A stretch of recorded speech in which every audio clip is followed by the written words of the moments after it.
Assembly సీట్లు పెరుగుతాయి అన్న ఒక ఆకాంక్షల్ని చట్టం కల్పించింది గనక ఆ న్యాయబద్ధమైన ధర్మబద్ధమైన ఆకాంక్షల్ని నెరవేర్చాలి కదా అన్నది పిటిషనర్ తరఫున వచ్చిన వాదన.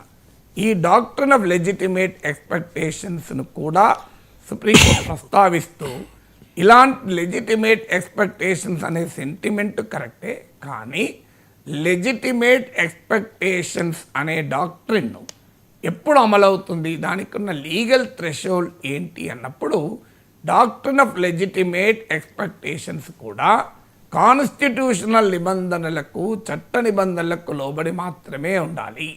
అంటే doctrine of legitimate expectations can only be invoked subject to the legality and constitutionality. ఇక్కడ లీగాలిటీ ఉన్న మాట నిజం సెక్షన్ 26లో, కానీ కాన్స్టిట్యూషనాలిటీ కూడా ఉండాలి.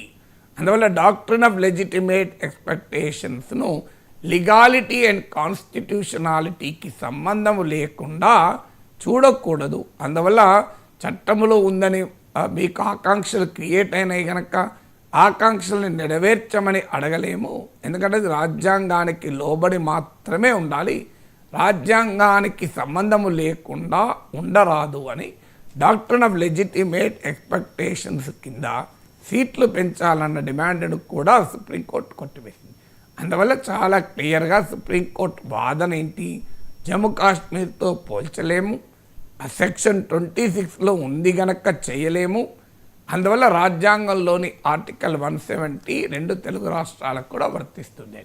ఇప్పుడు వచ్చే ఇంకో క్వశ్చన్ ఏంటంటే, ఇప్పుడు డీలిమిటేషన్ ప్రక్రియ 2026 తర్వాత జనాభా లెక్కల ఆధారంగా చేపడితే దక్షిణాది రాష్ట్రాలకు జనాభాను నియంత్రించిన ఇతర రాష్ట్రాలకు నష్టం జరుగుతుంది అని పెద్ద చర్చ జరుగుతుంది.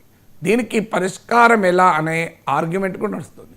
వన్ ఆఫ్ ద పరిష్కారాలు చెప్తున్నది అంటే, గతంలో ఇందిరాగాంధీ ప్రభుత్వం, అటల్ బిహారీ వాజ్పేయి ప్రభుత్వాల లాగా మరో 25 ఏళ్ళు దీన్ని పొడిగించాలి ఫ్రీజ్ని. అంటే 2026 కాకుండా 2051 వరకు ఆర్టికల్ 173లో సవరణ చేసి ఆ పీరియడ్ను పెంచాలి అనేది ఒక వాదన.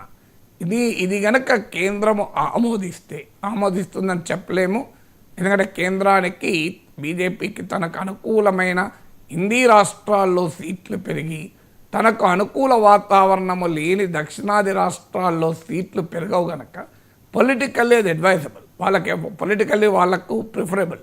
కానీ ప్రతిపక్షాల నుంచి తీవ్రమైన వ్యతిరేకత, సౌత్ ఇండియన్ పార్టీస్ నుంచి తీవ్రమైన వ్యతిరేకత వస్తుంది.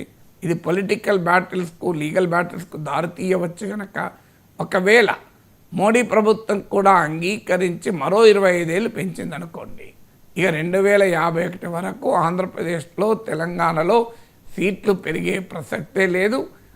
సెక్షన్ 26 ఆఫ్ ది రాష్ట్ర పునర్వ్యవస్థీకరణ చట్టం 2051 దాకా కూడా అమలు కాదు. ఇప్పుడు ఇచ్చిన సుప్రీంకోర్టు తీర్పుకున్న కీలక ప్రాధాన్యత అది లేదు.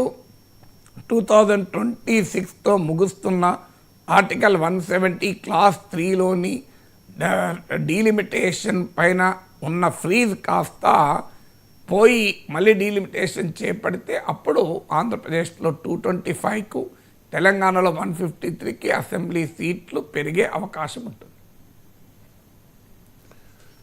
ప్రధాని మోదీ మాల్దీవ్స్లో